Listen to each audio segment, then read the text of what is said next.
when this conversation comes up and you're with friends and you got Republicans in there, you got Democrats in there, you got independents in there, you got those who don't give a shit in there, right? They're just talking to each other. And we all have friends and family when we're by ourselves talking.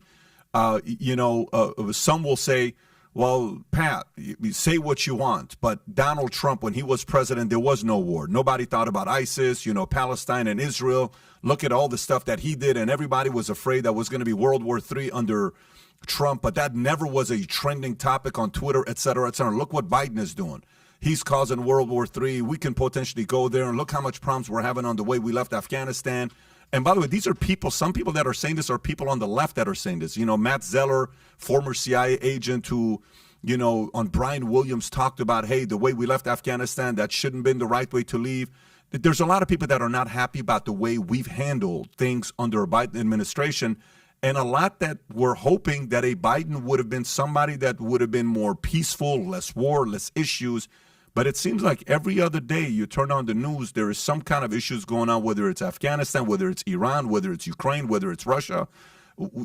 So what do you say to the people that say under Trump, U.S. was more at peace and less fear of war was there, and under Biden, it's been constant fear of potential war? What do you say to those people? Well, I respectfully disagree. The reality is in 2017, as soon as Trump came to power, he launched a massive crisis with North Korea that almost led to war. And it's absurd, I would argue, to blame Biden for Putin's aggressive decision to invade Ukraine. Putin has been planning this for some time, including during the Trump administration. So I think this is in Putin's lap. He wants to grab more land that doesn't belong to him.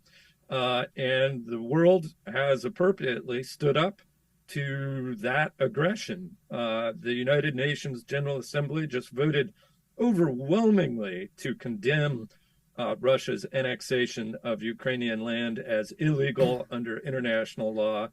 And the Biden administration has really done a remarkable job in pulling the NATO alliance together in a way Trump utterly failed to do when Trump was president.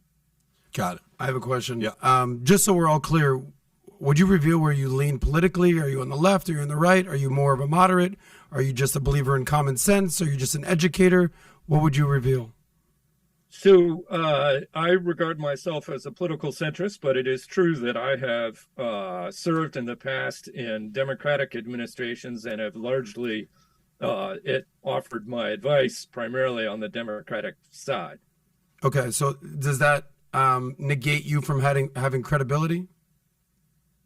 I don't think so. I think in our country, we need to have bipartisan cooperation on not only national security, but a wide variety of things if we want to have sustainable public policy over time. Unfortunately, in the world that we have today, our country is so polarized that we keep reversing course on policy after policy every time, one party or another takes power. Just a question before we go to Katie Hopkins. I got one question for you. We had, do you remember Mr. Peter Pry?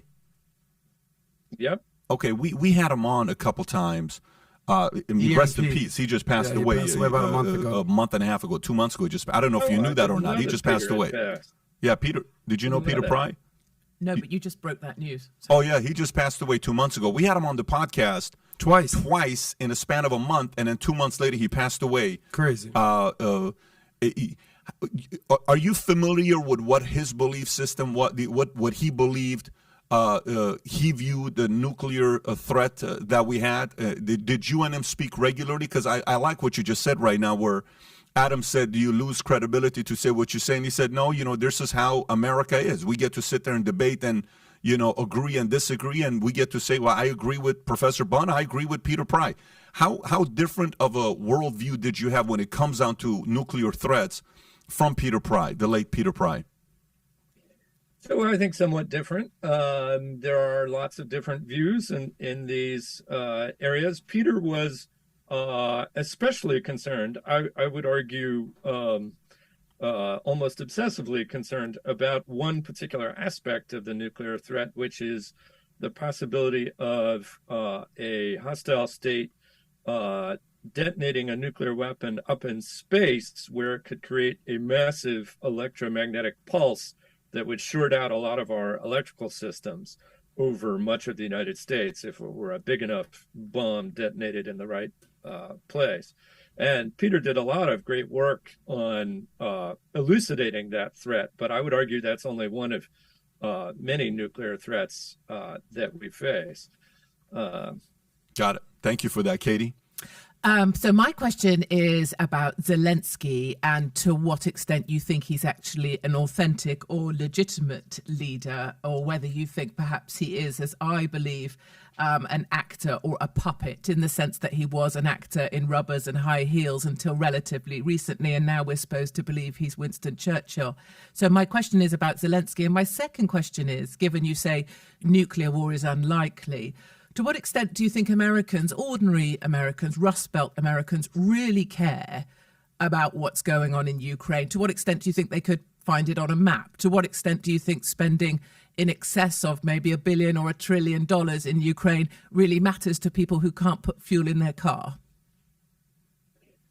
So, two questions. I would argue Zelensky has proven, to the surprise of many, to be a remarkable wartime leader. And partly, I think his media experience in the past has allowed him to sort of dominate the information space within Ukraine in a very clever way that has unified the Ukrainians much more than they ever were in the decades leading up to this war. So I think Ukraine is lucky that they happen to have elected this leader. It is somewhat hilarious for Putin to be describing the government of Ukraine as a bunch of Nazis when they elected by a vote of something like 70% a Jewish president, Zelensky. I do think you're absolutely right that a lot of Americans don't really care much about what happens in Ukraine, but I think they should, because the principle that countries aren't allowed to just invade their neighbors and grab chunks of their land, if that principle goes away, we're in a very, very dangerous world. And that was the principle that we all agreed to after World War II. And we want to avoid getting back into situations where we're fighting wars like World War II. I think blocking Russia in Ukraine is actually quite important to U.S. national security in the end. And that's going to be playing out over the course of the months. And of course, there is an enormous difference between $1 billion, which we've already spent more than that, and $1 trillion, which is 1,000 times $1 billion. We went there. Which is, there's no prospect of spending remotely that. Say those numbers again. What do you think we actually spent? Well, we've spent several billion, I think over 10 billion at this point, in military and economic assistance to Ukraine. It's going to be expensive when the war is over for some combination of Ukraine and the international community as a whole to rebuild the place, because the amount of damage that's been done is just horrifying. Like a rebuilding plan. We were having a friendly debate over here of how much money we actually spent or sent to Ukraine. Some of us believe it's in the billions. Some of us believe it's in the trillions. Do you have an accurate number? It's not remotely close to the trillions. Trillions is a really big number. A trillion is 1,000 billion. But you just said it's 10 billion. So that seems very probably over 10 billion at this point. But it's not 1,000. It's around 70 billion. It's around 70 billion, give or take. It's a lot of money that we've spent. I don't think that's correct, but I don't have. None of us agree on anything. That's what we can decide. Right. We all agree it's billions, Katie. It's not trillions. Well, he says 10. He says 70. I say trillion. 10 billion and 70 billion is a lot closer together than 1.5 trillion. So if you like this clip and you want to watch another one, click right here. And if you want to watch the entire podcast, click right here.